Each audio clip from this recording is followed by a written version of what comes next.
Queridíssimos, avançando então no nosso estudo, e agora chegando na concausa pré-existente, que é a nossa primeira concausa a ser estudada, nossa concausa pré-existente, primeiro, ela pode vir com outro nome, que é a nossa concausa antecedente, tá? E aí a gente transforma em uma questão autoexplicativa e vocês vão entender bem isso, tá? Antes de tudo, eu também queria passar para vocês que a nossa concausa pré-existente, ela é muito coerente, e a doutrina da nossa jurisprudência se aponta isso, que ela é muito coerente com a nossa teoria da causalidade adequada, e lembre-se sempre que a nossa teoria da causalidade adequada é a teoria aplicada aqui para o nosso direito civil brasileiro, via de regra, tá? Então, a nossa causa responsável pelo evento danoso será sempre aquela que melhor se adequa ao resultado. Então, a questão da causalidade adequada está ali na questão da que melhor se adequa ao resultado. A gente vai verificar o resultado, as causas, e vai verificar qual que é a melhor causa que vai se adequar ao resultado. Por isso que é a teoria da causalidade adequada. A nossa concausa pré-existente nada mais é do que aquelas que já existia quando da conduta do agente, que são antecedentes ao próprio desencadear do nosso nexo causal. Então, para exemplificar para os doutores e para as doutoras, por exemplo, as condições pessoais da saúde da vítima, uma concausa pré-existente, predisposições patológicas também é uma concausa pré-existente. Então, embora elas só podem ser agravantes de eventual resultado, nada vai diminuir na questão da responsabilidade do agente, tá? Então, vamos dar alguns exemplos para vocês entenderem. Por exemplo, se eu causar uma lesão leve numa pessoa, só que essa pessoa ela tem hemofilia. Então, essa lesão que seria leve, que via de regra não levaria essa pessoa à morte, pode ser que leve essa pessoa de fato à morte por essa doença, ou seja, é uma condição pré-existente que você não tinha conhecimento, mas que isso leva um resultado mais grave do que era o resultado que você imaginava, porque você fez uma lesão leve e resultou na morte do agente por essa pessoa ser hemófila, né, possuir hemofilia, tá? Então, um outro exemplo, em um eventual atropelamento, eu vou resultar no agravamento das condições de uma eventual vítima por ela ser diabética. Então imaginemos uma situação em que uma pessoa é diabética, eu vou lá e atropelo ela, em decorrência disso eu posso agravar as condições das diabetes dessa pessoa, tá? Uma outra questão, uma agressão física ou moral resultante que vai poder resultar a morte por uma vítima cardíaca, ou seja, uma agressão física ou moral de uma vítima ali que pode levar uma vítima à morte por ela ser cardíaca. Então, em todos esses casos, que isso sim precisa ficar muito claro para os doutores e para as doutoras, todos esses casos que eu passei como exemplo, o agente responde pelo resultado mais grave, tá? É diferente do nosso direito penal, aqui a nossa concausa pré-existente, tá? Por quê? Porque o nosso agente vai responder pelo resultado mais grave, independentemente de ter ou não o conhecimento da concausa antecedente que agravou o dano, tá? Então a gente fecha a concausa pré-existente e a gente avança para as concausas supervenientes ou concomitantes. É muito coerente também trabalhar a questão da concausa pré-existente, mas também ter a concausa superveniente e também a nossa concausa concomitante, tá? Então, a pré-existente vai acontecer antes do nexo causal principal, a superveniente a posteriori e a nossa concomitante ao mesmo tempo do nosso nexo causal principal, tá? O que é essa situação de causa superveniente? Primeiro, ela será então idêntica à antecedente que acabamos de examinar.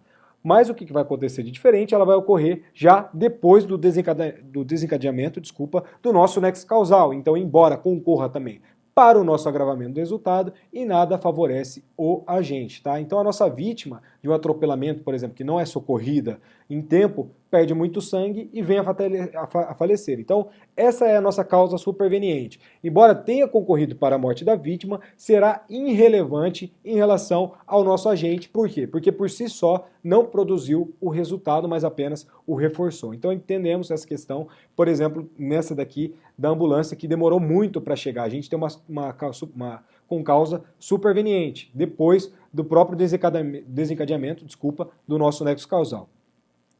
Uma coisa, a nossa causa superveniente só vai ter relevância quando? Quando, rompendo o nexo causal anterior, erige-se causa direta imediata de um novo dano, tá? Então, se a gente tiver um novo dano, graças a essa concausa superveniente, aí sim será vai possuir uma relevância para a gente, tá? Por quê? Porque vai romper o nosso nexo causal anterior. Se rompe o nosso nexo causal anterior, e dentro da nossa teoria da causalidade adequada, a gente vai verificar que isso tem uma série de consequências. Então, quais consequências a gente pode tirar disso, tá?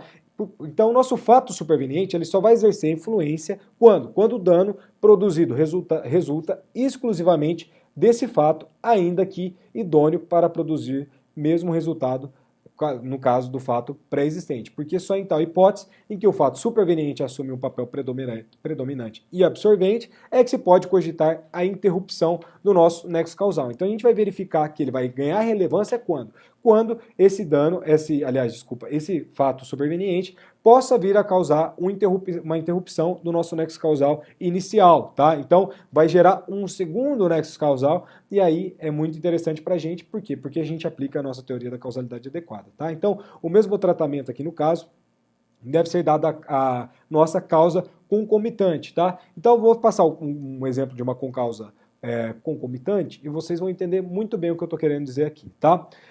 Aconteceu isso também, foi julgado pela segunda Câmara de Civil do TJRJ, mas é o seguinte caso, foi durante um parto normal, tá? A parturiente, quem é parturiente? A pessoa que estava em trabalho de parto, ou que acabou de parir, no nosso caso aqui, a parturiente, ela estava em trabalho de parto, e durante o parto dela, ela teve uma ruptura de um aneurisma cerebral, e aneurisma cerebral, como os doutores e as doutoras sabem, é um caso causa praticamente a morte instantânea da pessoa, e essa vítima, no caso aí, ela veio a falecer no momento concomitante, ou seja, ela estava parindo e ao mesmo tempo ela teve uma ruptura no aneurisma cerebral e graças a esse aneurisma cerebral ela veio a falecer. Então o que aconteceu nesse caso? O marido da nossa vítima, ele procurou a nossa justiça, entrou com uma ação de indenização contra a maternidade, tá? E esse pedido, num primeiro momento, foi acolhido na nossa sentença de primeiro grau, mas a sentença de primeiro grau que julgou procedente o nosso pedido foi reformada na nossa segunda Câmara Civil do TJRJ em sede de apelação, tá? E concluiu-se lá unanimamente, tá? Não foi por maioria, foi voto unânime, que havia uma inexistência de relação de causalidade entre a morte da nossa paciente e o parto, tá?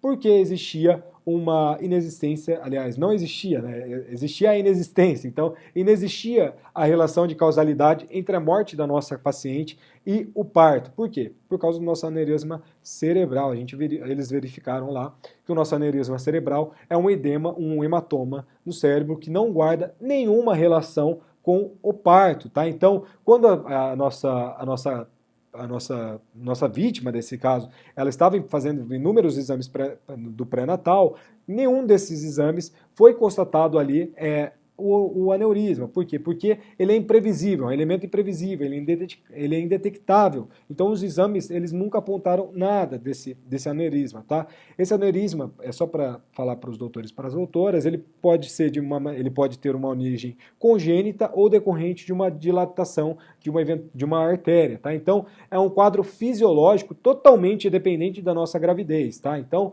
a ruptura do edema, que acarreta muitas vezes aí a morte quase imediata da vítima, não